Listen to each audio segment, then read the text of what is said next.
Here's looks like a new face. Extremely awesome picture. Serious Civil War James Longstreet kind of beers, sunglasses, beard, not beer. Sunglasses, American flag in the background. Awesome. Ian Little. Hey, Ian. Good to have you here. Writes, when it comes to the culture war, we are merely in a new phase of the old culture war that's been going on for decades. Are we merely in a new phase of the same old culture war that's been going on for decades, or a brand new culture war with newly redrawn lines and largely different set of issues? It's a really interesting question. I think, Ian, the best way to think of it is, no, it's the same war, and it's the same soldiers, and it's the same generals, and it's the same countries, and it's even the same uniforms, but the weapons are different. It's like forever war. Or imagine if the Civil War simply never ended. And I don't mean an armistice. Let's just say that it simply was going on now, 150 years later, 160 years later, whatever. The Civil War is still continuing. We're still at war with the Confederacy. And now we're using AR-15s instead of, muskets and Springfield, or mini balls and Enfields or whatever they're using. I used to know that. Springfield? Were they Springfield muskets? In any event, we're no longer using rifled mini balls, and we're no longer using Gatling guns. Now we're using AR-15s, and we're using cluster bombs, and we're still fighting the Confederacy, and our uniforms are still blue, and theirs are still gray, and we're still at it. But now we're using smart bombs and all the rest of it. That's how it feels to me. The culture war used to consist of hippies rolling around in the mud and passing joints and sticking flowers in the barrels of National Guardsmen's rifles, and now they consist of late-night comedians and social media and ownership and the destruction of education, not just educational facilities, but education in general. The whole idea of education has essentially been completely discredited. It doesn't exist anymore. Just the fact that students are lobbying to keep speakers off of campus is an indication that not just the university is destroyed, but the whole idea of education is gone. It doesn't exist anymore. I wish I had more to add to it than that, but honestly, I really think that's it. We're still fighting against people who understand that America, based as it is on individuality, is the last remaining obstacle to controlling everybody the way that they want to. There are people who are born with this defective chromosome that makes them want to tell other people what to do and is not willing to simply lead the lives that they want to lead them. Other people have to lead their lives the way they want them to be led. And this country was always the greatest opponent to that. And in the years after World War II, it looked like we won. And we did win. We never realized that the enemy wasn't going to be fascism, and it wasn't even really going to be communism. Because these socialists on college campuses, these communists on teaching Harvard and socialism and Bernie, all the rest of it, they're not real communists. Bernie Sanders has 3 houses. Bernie Sanders isn't a socialist. He calls himself a socialist because it works. And it's a way to convince weak-minded people that you're a good guy and give them all the money and the power you never could have gotten with a real job. But they're not really communists. What they are is just soft, bored, weak, self-hating, spoiled children who have finally figured out that the way to win is to use our own decency against us and eliminate the entire idea of decency and normalcy. When I say normalcy, look, when I say that the idea of being normal has been eliminated, I think that's a bad thing. But that doesn't mean that I think that gay people or trans people need to be consigned to a closet someplace and have to live their lives in fear no. You're perfectly welcome to live your life any way you want to. It doesn't affect me, and as long as it doesn't affect me, rock on. It doesn't matter to me. I don't care. But to say that the opinions or the conditions or the preferences of 1/2 of 1% of the population have to be applied to the rest of the population. Otherwise, it's Auschwitz. It's just nuts. It's nuts. You know? Normalcy is a useful term. Forcing people to be into what is called normalcy is not good, but I've never been in favor of that. Certainly, my life as a wandering minstrel has never been about anything other than basically just living your life the way you want to and just going out and doing it, and that's what I think is great. But to pretend that that these outlying positions on anything must become the norms of society, because otherwise, we're just putting on the armbands. It's totalitarianism is what it is. It's just tyranny. It's a tyranny of the minority. I saw a trailer for some movie. It was not too long ago.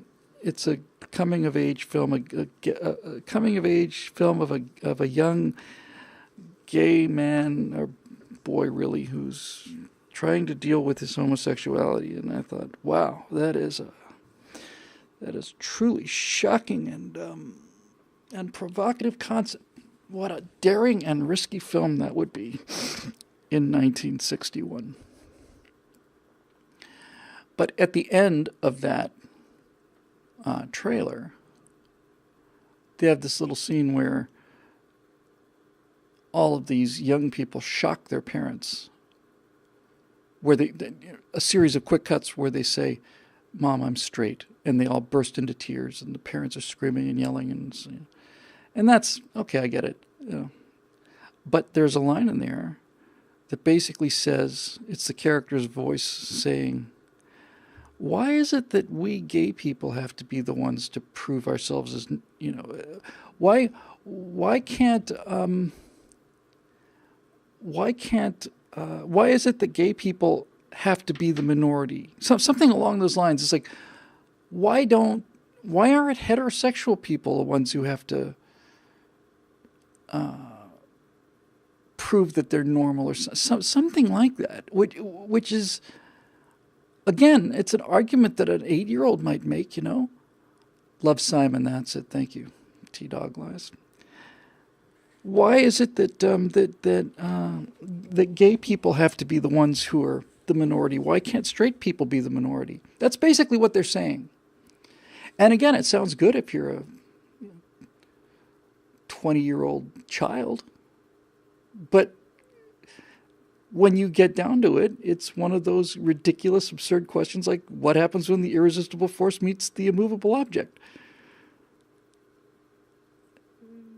The question's impossible. It's absurd on its face. You can't discuss this question because the question's a non sequitur. It doesn't follow.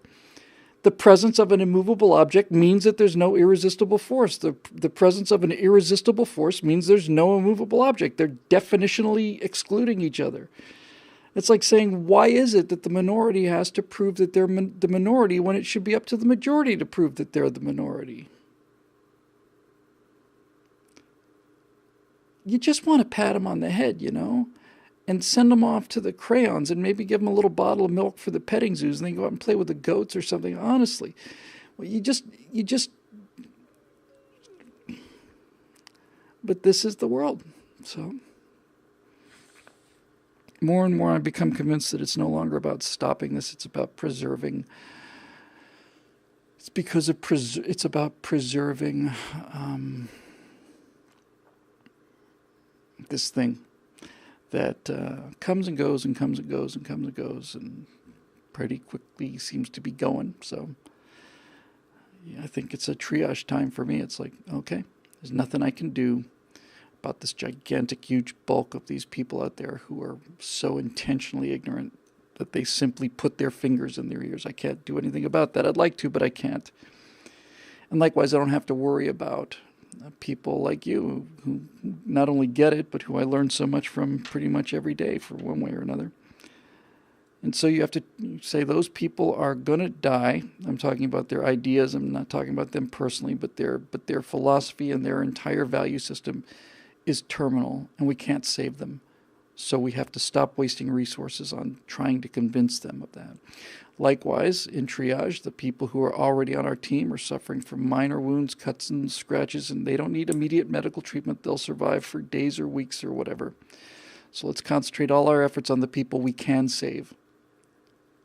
Because some people we can work on and not be able to save, and other people don't need us on them right now working on them. So let's just triage this whole thing and save what we can, save as much of it as we can, button it down, and, go.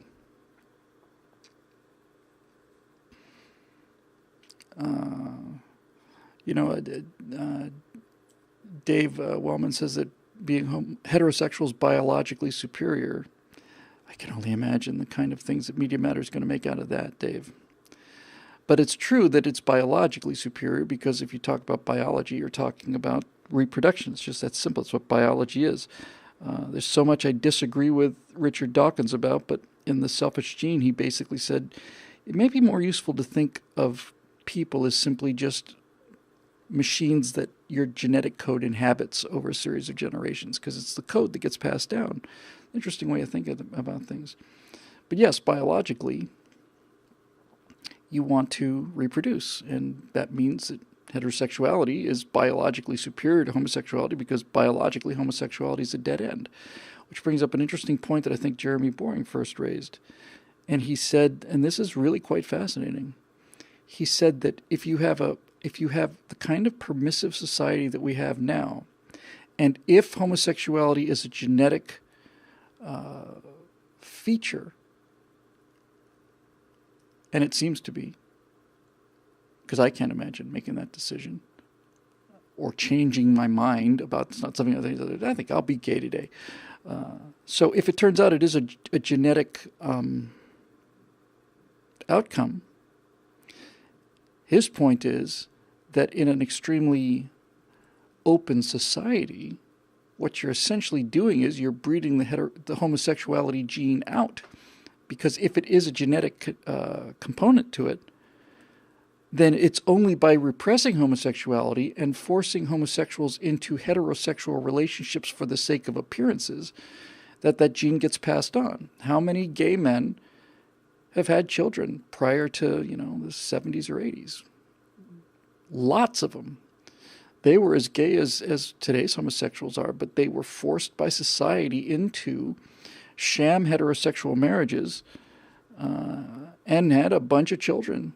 And if homosexuality is genetic, then, and that's what they're claiming, right? They're claiming it's not a choice. So if that's true, then by not forcing people into the closet, which I'm 100% in favor of, by the way, is not forcing people into the closet. But if it turns out that's true, then the heterosexual genetic component, if it's there, disappears from the gene pool. Just a thought.